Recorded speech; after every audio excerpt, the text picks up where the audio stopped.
Vamos retomar a nossa série de estudos. Nós estamos estudando a Confissão de Fé de Westminster. De fato, nós estamos estudando a Bíblia, não é verdade? Mas estamos usando a Confissão de Fé como roteiro para os nossos estudos bíblicos deste programa de estudos nas quartas-feiras. Vocês já sabem que a confissão de fé é uma exposição do ensino da Escritura. A Escritura ela não nos foi dada de maneira enciclopédica. Ela não está organizada por tópicos sistematicamente. Não é assim. Então, o que a confissão de fé faz? O que os nossos irmãos fizeram? Foi organizar de maneira tópica o ensino da Bíblia. Isso facilita para a gente, não é? Porque já tem aí o ensino bíblico com alguma organização tópica. Além disso, você já sabe que a nossa igreja, a Igreja Presbiteriana do Brasil, subscreve esta confissão de fé, esse documento, como uma fiel exposição do ensino da Bíblia. Então, é o que nós chamamos de símbolo de fé. Símbolo de fé é aquela fé que nos une. Então, esse jeito de crer na Escritura é o nosso jeito reformado, o nosso jeito presbiteriano, e, portanto, essa é a nossa fé comum. Muito bem, vocês já sabem também que a Confissão de Fé de Westminster, ela está organizada em capítulos. E nós já chegamos ao terceiro capítulo. Qual é o tópico estudado nesse terceiro capítulo? O tópico é do eterno decreto de Deus. Este capítulo, como os demais, ele se subdivide em parágrafos. Nós estamos no quarto parágrafo do terceiro capítulo. Então vamos nos lembrar do que vimos no terceiro parágrafo, que foi o último parágrafo que nós estudamos. No terceiro parágrafo, nós aprendemos que Deus decretou o destino eterno de alguns homens e anjos, não é? E agora, a partir do parágrafo 4, a confissão de fé começa a explicar para nós a natureza desse decreto para a salvação dos homens. Nós aprendemos que o nosso entendimento, e cremos que isso tem sólida base na Escritura, a obra salvadora é uma obra de natureza monergística, ou seja, é o trabalho de um só, de Deus. Nós somos salvos por obra exclusiva de Deus. Então, nós vimos isso no terceiro parágrafo. Agora, a partir do quarto parágrafo, nós vamos começar a ver a natureza desta obra salvadora, desse decreto, desta iniciativa salvadora de Deus. Então, vamos ler esse enunciado do parágrafo 4º. Eu leio e vocês me acompanham aí. Esses homens e esses anjos, assim predestinados e pré-ordenados, são particular e imutável inmutavelmente designados. O seu número é tão certo e definido que não pode ser nem aumentado nem diminuído. Então vamos destrinchar esse enunciado a respeito do decreto da nossa salvação.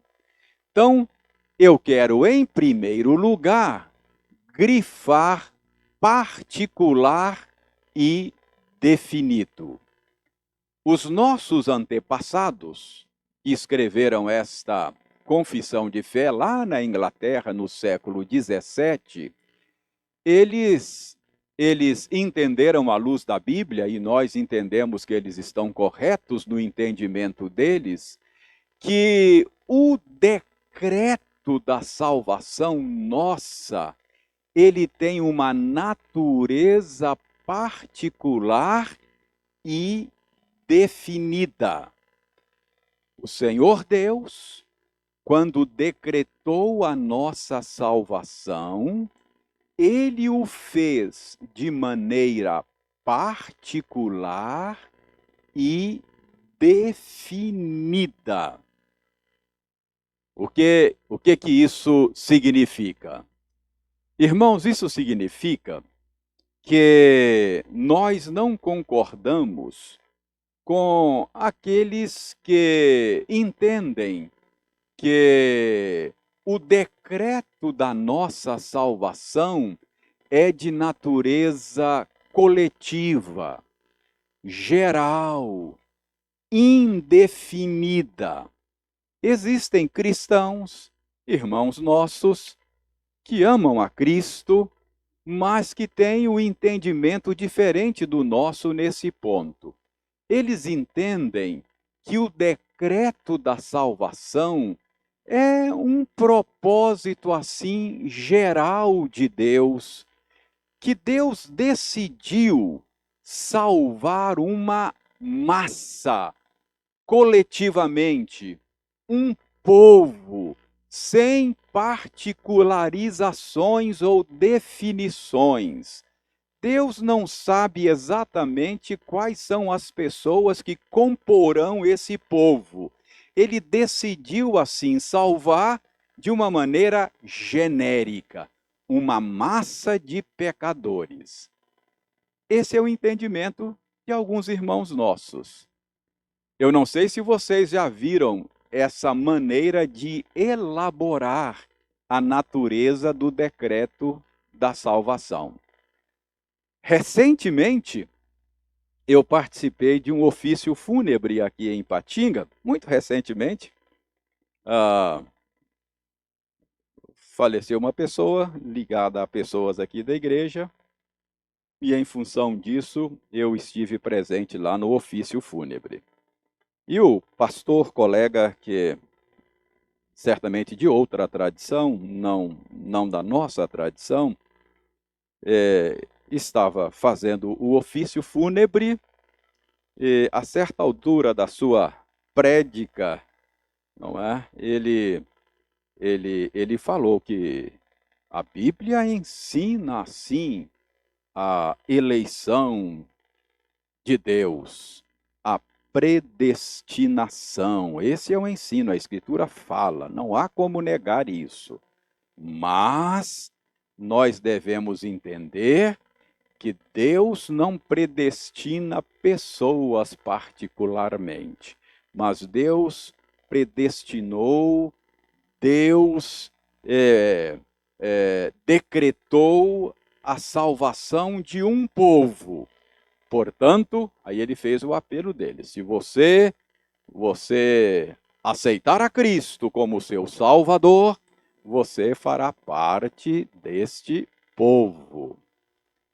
Obviamente que aqueles que são eleitos por Deus antes da fundação do mundo, no tempo determinado por Deus, haverão de ouvir o Evangelho e acolher no seu coração o convite do Evangelho. Nisso ele está certo. Mas o nosso entendimento é de que o decreto da salvação não é um decreto genérico, não é um decreto indefinido. A nossa tradição entende que é um decreto particular e definido. Então, foi assim que os nossos pais na fé articularam o entendimento deles sobre a natureza desse decreto da salvação. Ele é particular e também definido. Pergunta agora é: o que a Bíblia diz sobre esse ponto? Seria esse o ensino da Escritura? Ou os nossos irmãos que escreveram a confissão de fé tiraram isso atrás da orelha, sei lá, em algum lugar que não seja na Escritura, não é? Então, nós precisamos também fazer essa pergunta: qual é o ensino da Bíblia a respeito desse ponto? Alguém abra para nós Romanos 11, 29. Romanos 11, 29. Eu vou abrir aqui também. Romanos 11, 29.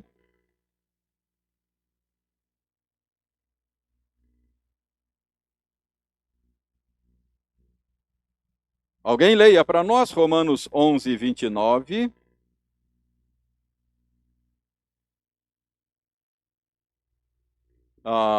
Ok, não. Esse texto, ele está fora de local aqui.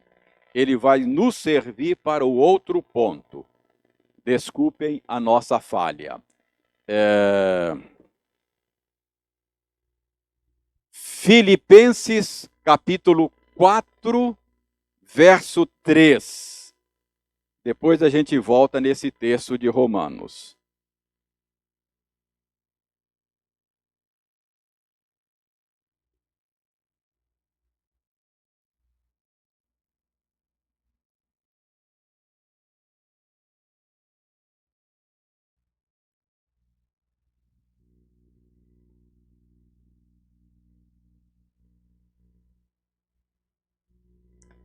Osório, note como o apóstolo Paulo fala desses cristãos aí, desses irmãos, como alguém cuja salvação teria sido decretada por Deus antes da fundação do mundo.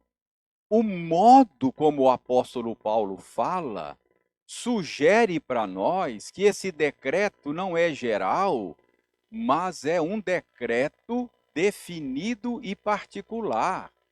O apóstolo Paulo fala que o nome desses irmãos foram escritos no livro da vida.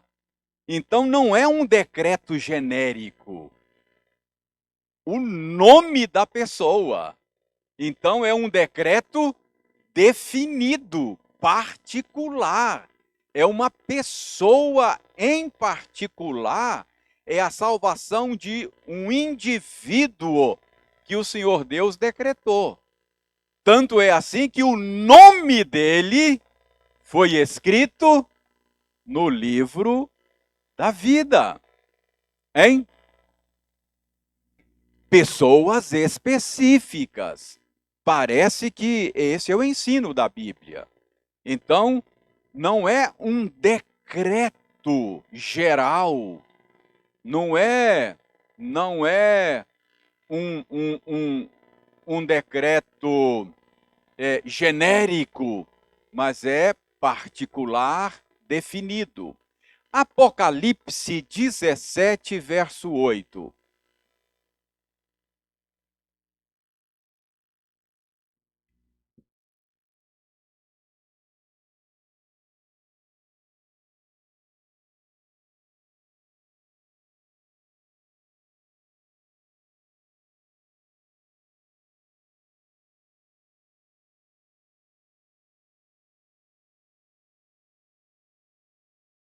A ideia é a mesma. O texto fala de pessoas cujos nomes foram escritos e cujos nomes não foram escritos. Então, escrever o nome no livro da vida é decretar o destino eterno da pessoa. O jeito como a Bíblia fala desse decreto sugere a nós que é um decreto não genérico, mas particular, pessoal, definido. Então, parece que os nossos irmãos que escreveram a confissão de fé tiveram um bom entendimento do que a Bíblia diz. Não parece? Parece que é isso mesmo que a Bíblia diz. João, capítulo 6, versos 37 a 39.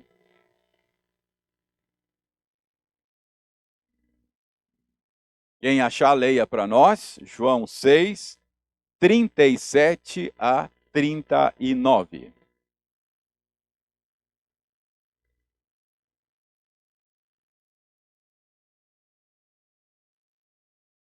Olha, preste atenção, Hildeí, no que Jesus está dizendo. Todo aquele que o Pai me dá. Ou seja, cada um daqueles que o Pai me dá. Então, o Pai, quer dizer, aqueles que o Pai dá, são aqueles que o Pai decretou de maneira soberana o destino eterno deles para viverem com Cristo em novos céus e nova terra. Aqueles, todo aquele, cada um deles, o jeito como Jesus fala desse decreto sugere para nós também tratar-se de um decreto particular, definido, é cada um daqueles, não é? Continue lendo isso daí.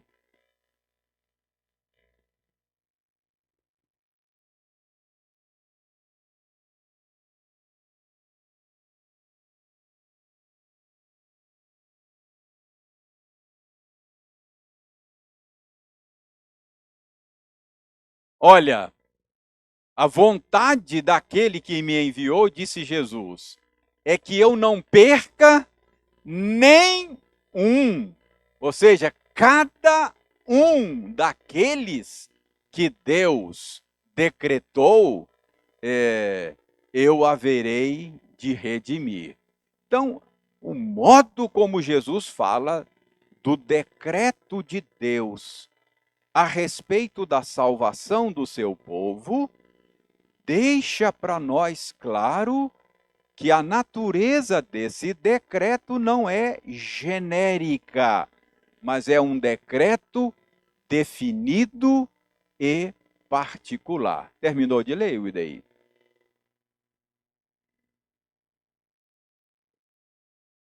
Pois é, então o ponto aí que eu estava querendo mostrar nestas palavras de Jesus é nenhum, cada um dos que, não é? Então, a maneira como Jesus fala do decreto da salvação sugere, acho até mais do que sugere, deixa claro, revela que é um decreto definido e particular.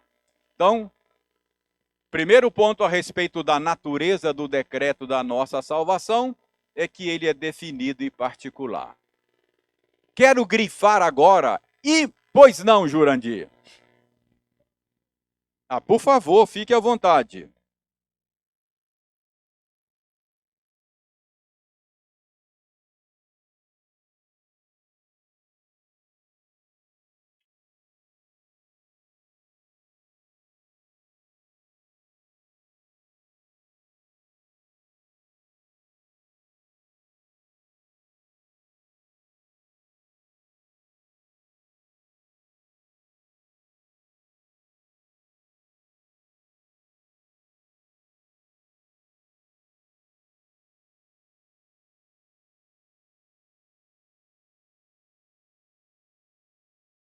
Uhum.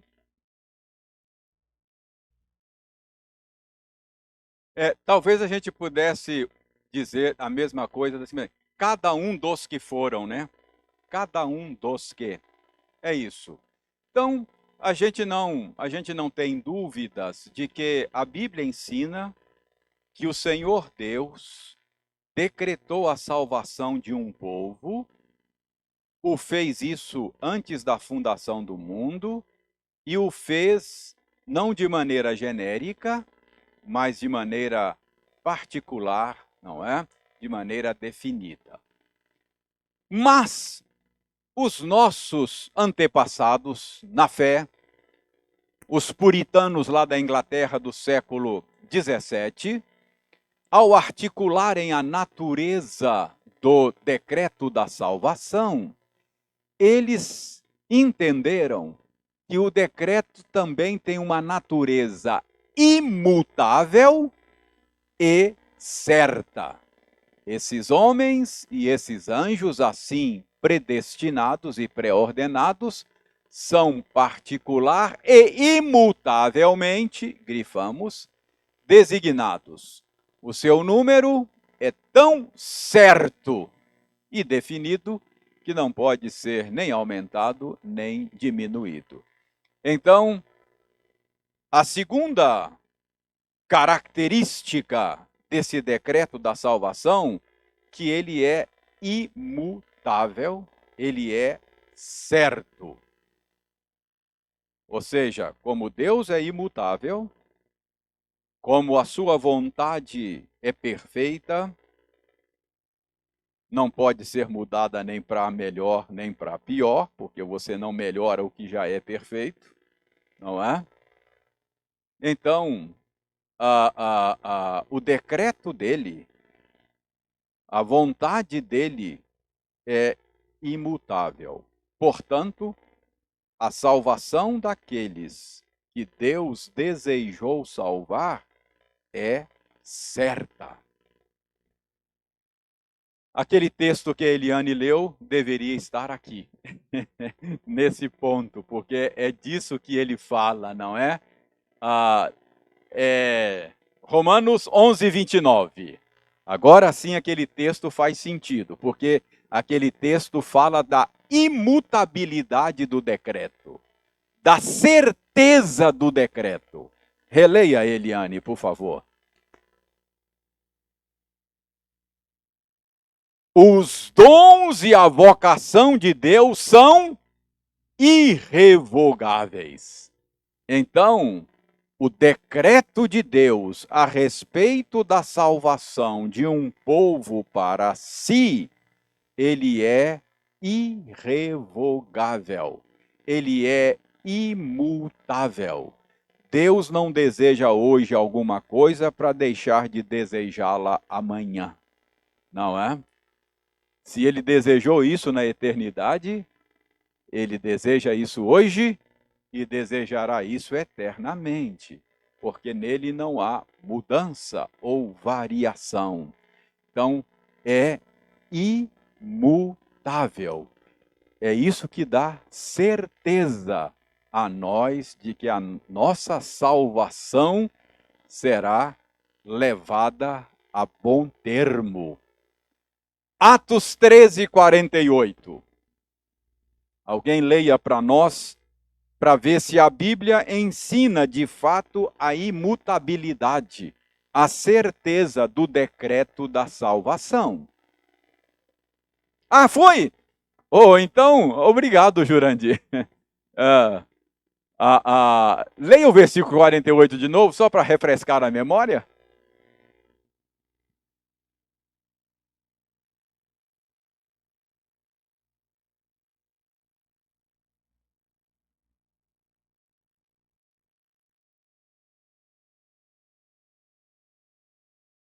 Isso. Então, daqueles que ouviram a mensagem do Evangelho e a receberam com fé e alegria, a Bíblia diz: foram aqueles que Deus havia escolhido antes da fundação do mundo.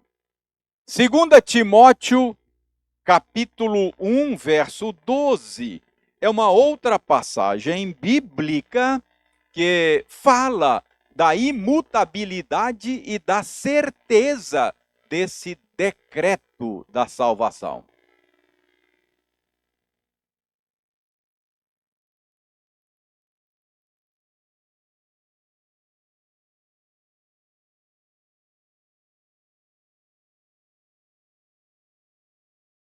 Se a minha salvação dependesse, em última instância, de mim mesmo, eu correria grande risco, não é verdade? Porque eu sou mutável. Eu posso desejar algo hoje e não desejar amanhã. Eu posso fazer escolhas tolas e depois cair em si e dizer, ou cair em mim e dizer, oh, preciso mudar isso aqui. Mas aí está dizendo que a despeito da minha fraqueza, a despeito das minhas limitações, a minha salvação é certa, porque o Senhor é poderoso para guardar o meu depósito até o dia final. Eu sei em quem tenho crido e por isso eu posso descansar. Eu não descanso em mim, nem nas minhas habilidades, nem na minha força. Eu descanso no Deus que decidiu me salvar. Então, a 2 Timóteo é uma outra passagem, capítulo 1, verso 12, que lembra-nos a imutabilidade do decreto da salvação. Pois não, Ildei? Até aquele dia, o dia final, às vezes a Bíblia fala dos últimos dias e às vezes fala de dia, o dia, não é? Às vezes é o dia de Cristo, não é? Que é o dia da consumação de todas as coisas, ok? Quando Cristo há de vir para julgar o mundo com justiça e inaugurar não, consumar. Nós cremos que ele já inaugurou uma nova ordem de coisas quando esteve aqui a primeira vez. Então, o novo já foi inaugurado. Uma nova criação já começou, mas ela ainda não foi consumada. Então, é o dia da consumação de todas as coisas.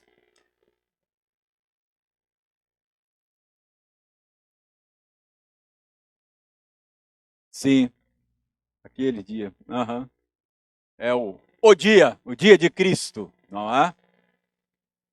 Filipenses 1:6. Mais uma vez, Paulo escreve de uma maneira que deixa subentendido que o decreto da salvação é algo certo e imutável. Filipenses capítulo 1, verso 6.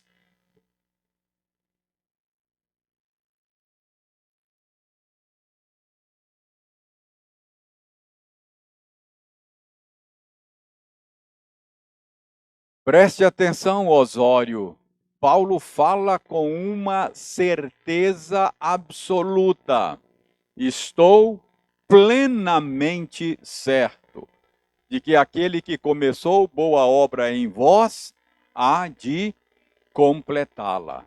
Então, a, a, a, o decreto da salvação não, não corre risco de sofrer solução de continuidade, mudança, ele é certo, porque Deus é imutável. Por isso é que os nossos irmãos do passado falaram desse decreto, dizendo que Deus decretou não apenas de maneira particular e definida, mas ele decretou de maneira imutável e certa, ok? E Romanos 5, que foi o texto que o Wildeir leu conosco na devocional de hoje. Romanos 5, leia o verso 2.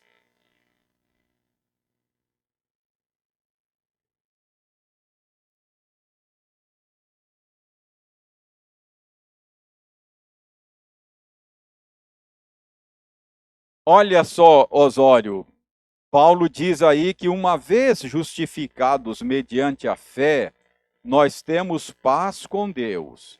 Além disso, nós temos acesso à esfera da graça. Nós passamos a viver debaixo da graça. E estando debaixo da graça, nós estamos numa esfera na qual não corremos nenhum risco mais de sermos retirados de lá. Não é? Na qual estamos firmes. Seguros? Seguros. Verso 5.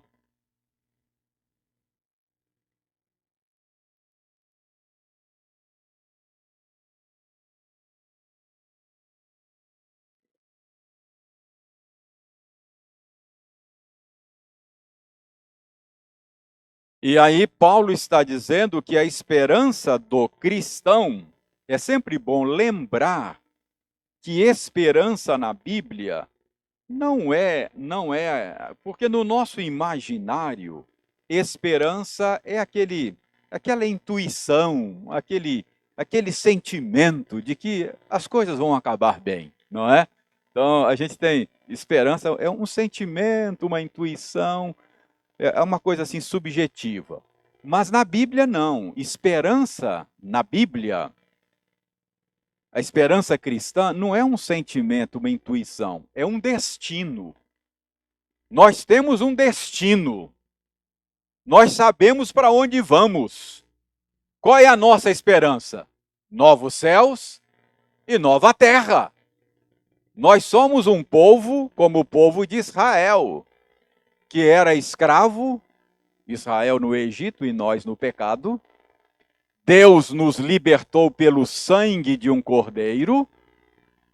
Nós começamos a empreender, sob a direção dele, uma peregrinação pelo deserto, com um destino certo. Estamos indo para a terra prometida. Qual é a nossa esperança? Para onde você está indo?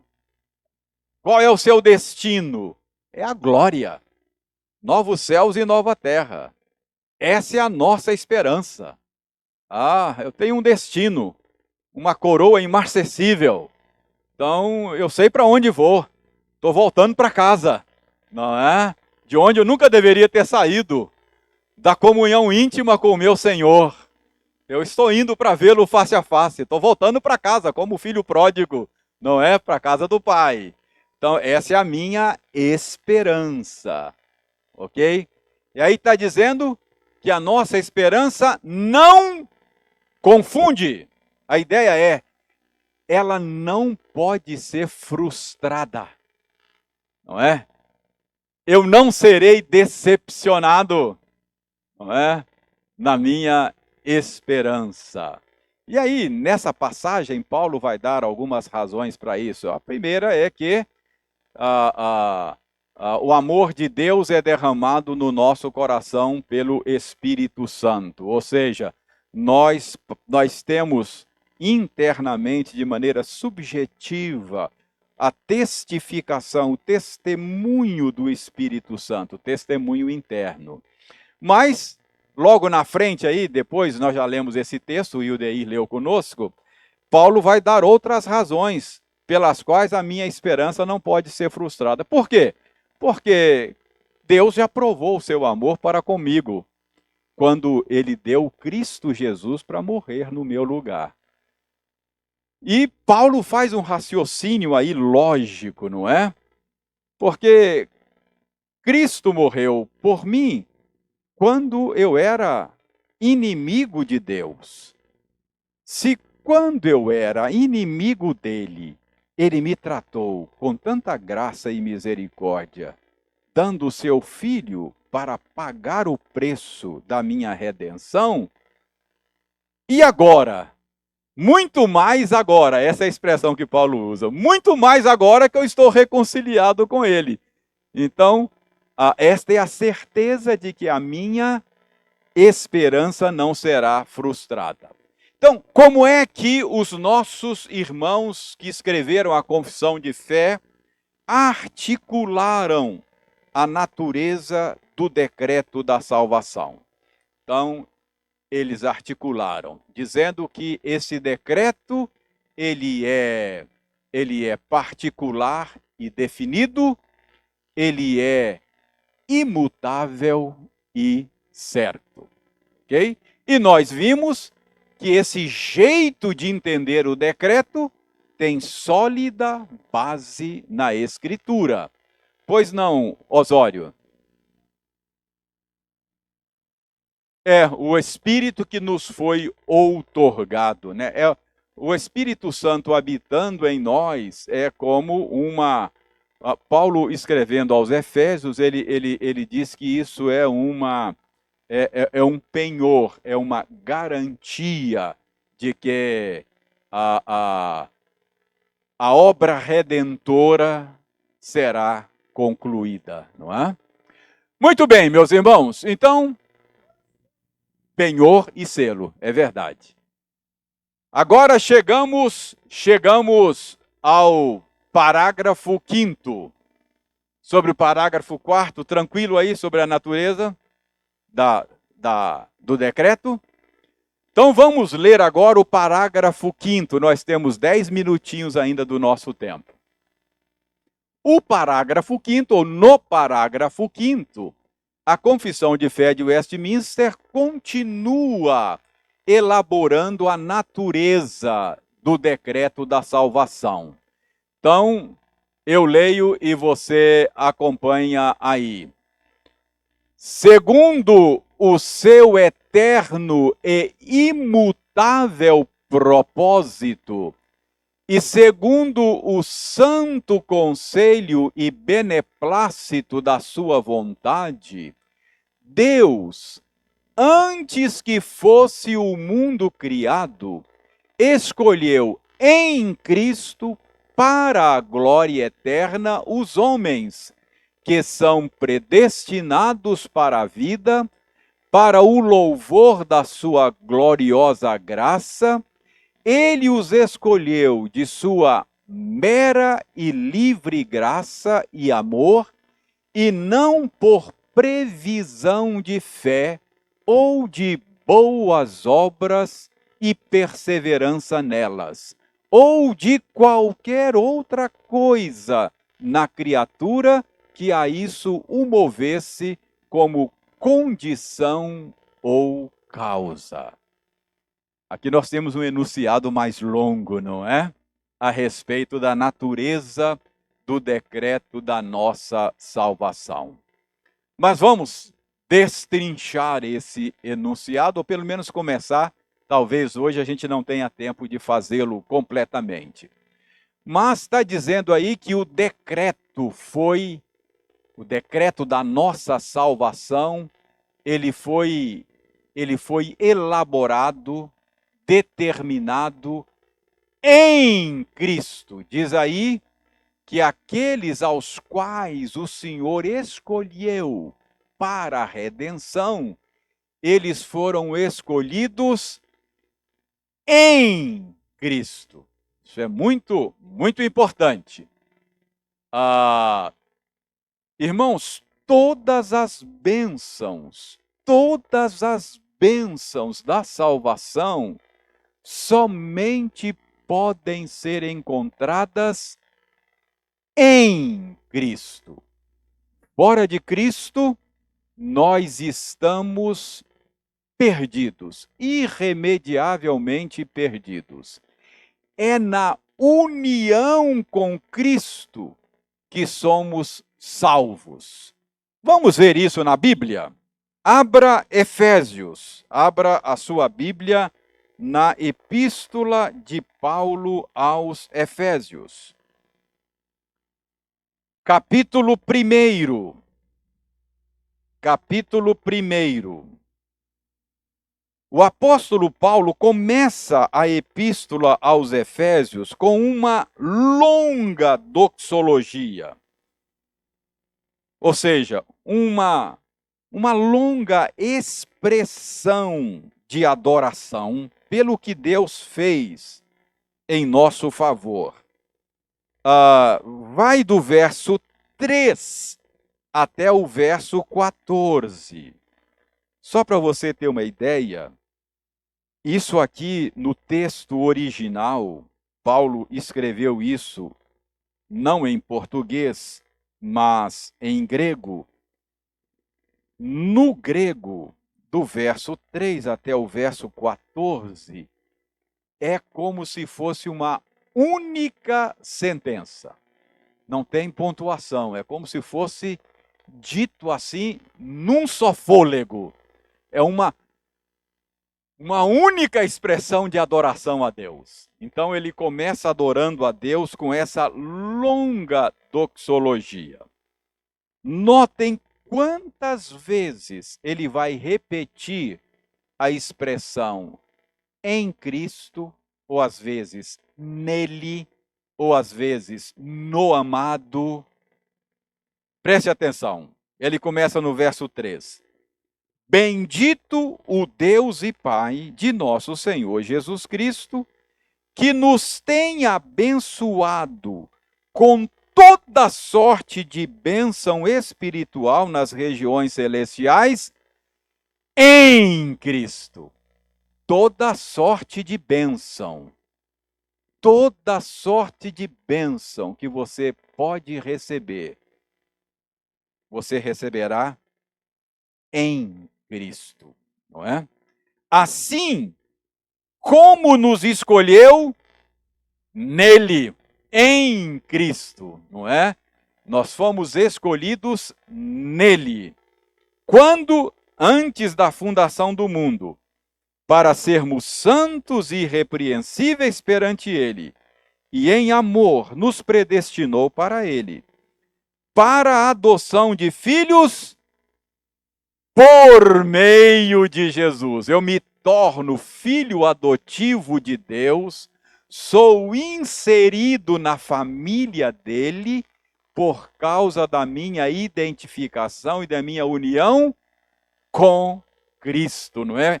É por meio de Jesus Cristo, segundo o beneplácito de sua vontade, para louvor da glória de sua graça.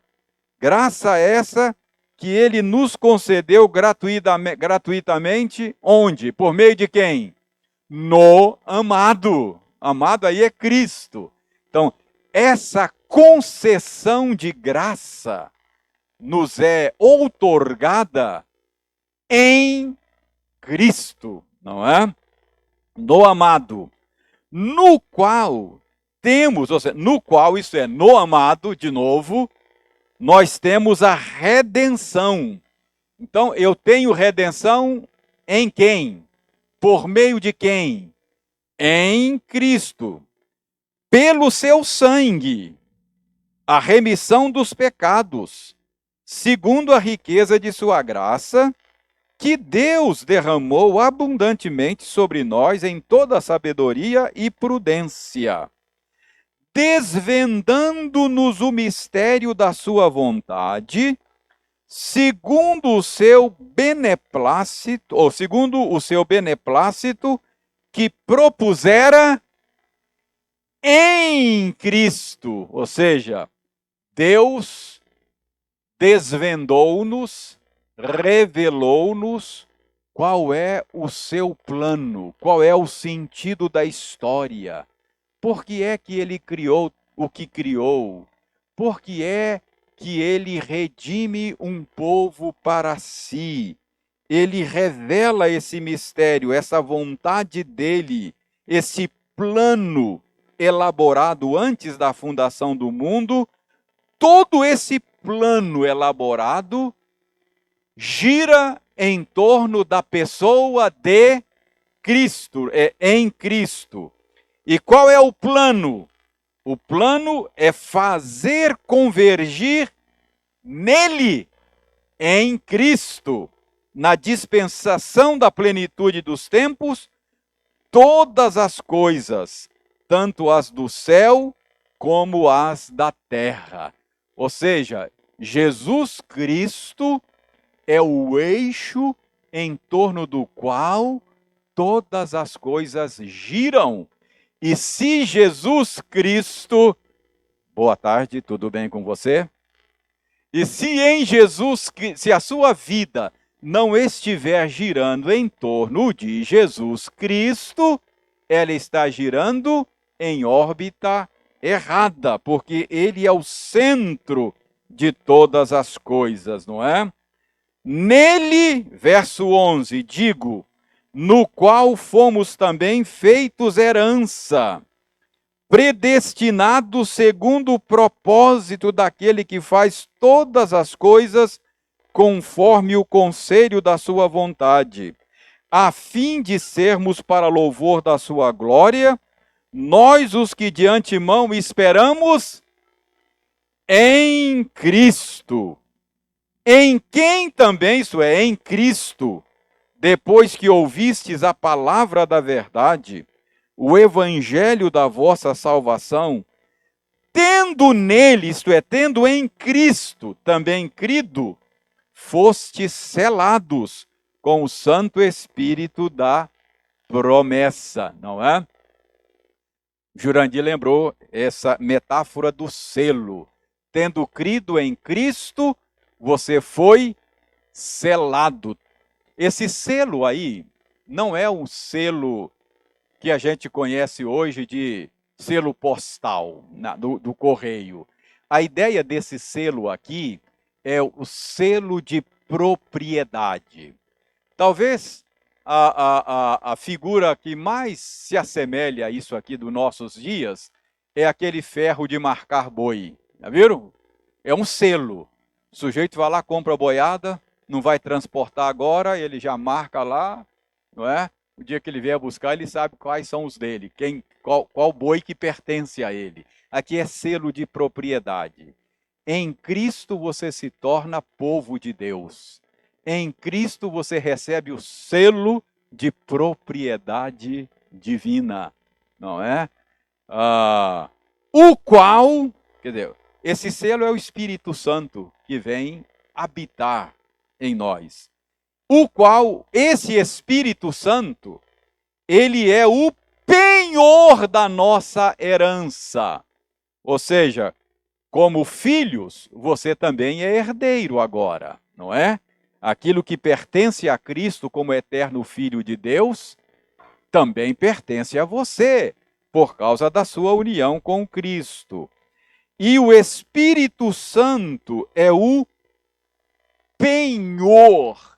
Quando você crê em Cristo e recebe o Espírito Santo, que é o selo de propriedade, ele funciona também, essa dádiva do Espírito Santo, funciona também como um penhor.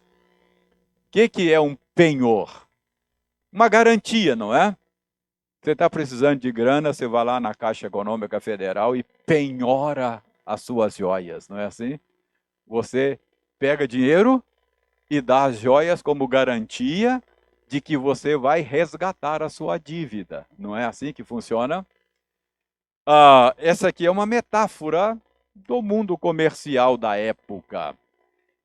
E esse penhor aqui, além de ser uma garantia, é também parte do pagamento. A gente está familiarizado com isso em transações de imóveis, não é assim?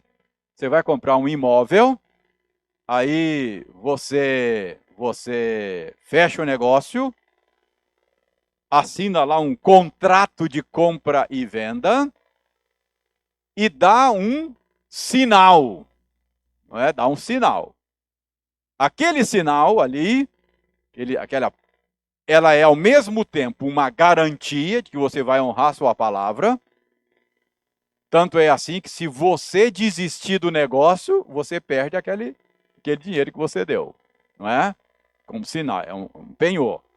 Mas aquilo ali já é também parte do pagamento.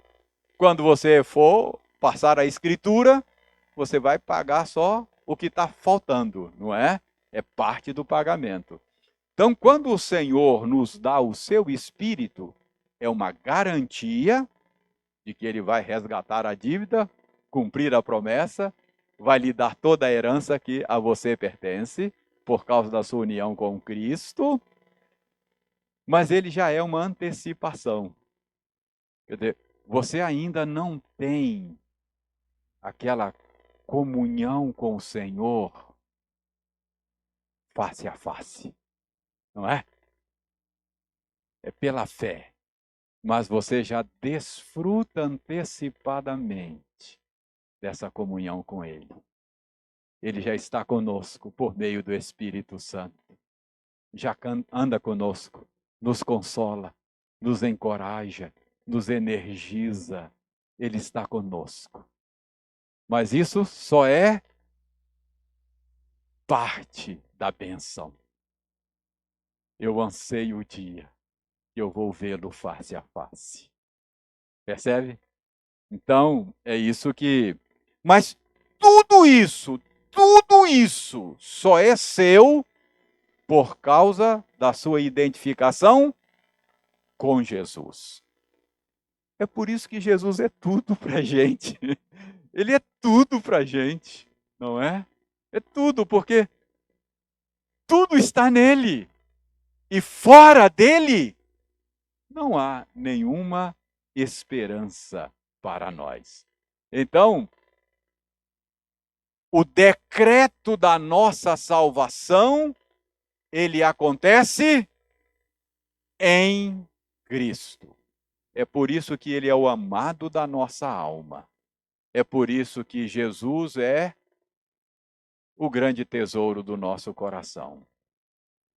É por isso que o cristão prefere perder a própria vida a perder Cristo. É por isso que muitos mártires cristãos se entregaram para morrer em vez de negar a Cristo. Isso é uma coisa que não faz sentido para muita gente, mas para aquele que descobriu o grande tesouro que é Jesus, então ele sabe que quem tem Jesus tem tudo.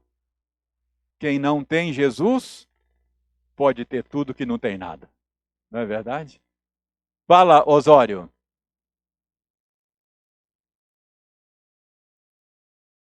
Exatamente. E tudo foi planejado em Cristo.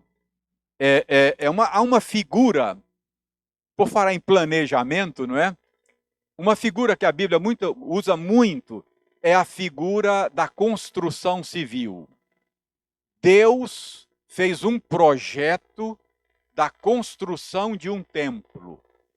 Na história da humanidade, Deus está construindo um templo para a sua própria habitação. A Bíblia usa a metáfora dizendo que nós somos pedras vivas, que o Senhor está colocando nessa construção.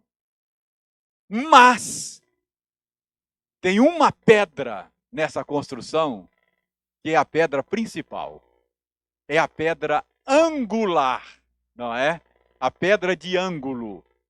Na construção da época, nas edificações da época, havia essa pedra que é todo o peso da construção era sobre essa pedra.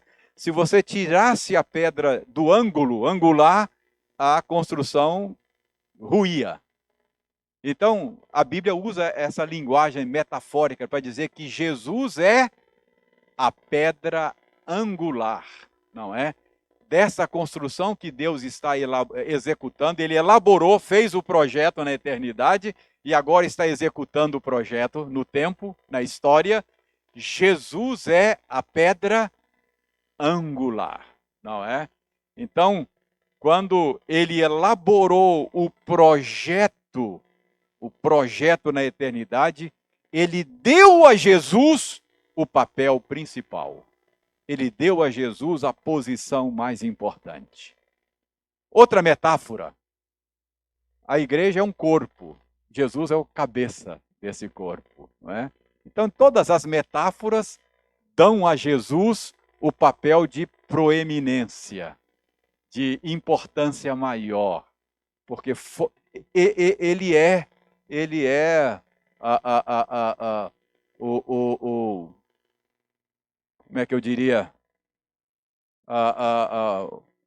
o ponto principal, não é?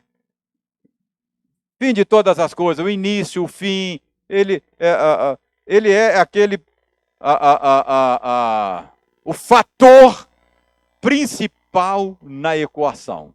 Sem ele a equação não fecha, não é? Ele é o ponto principal.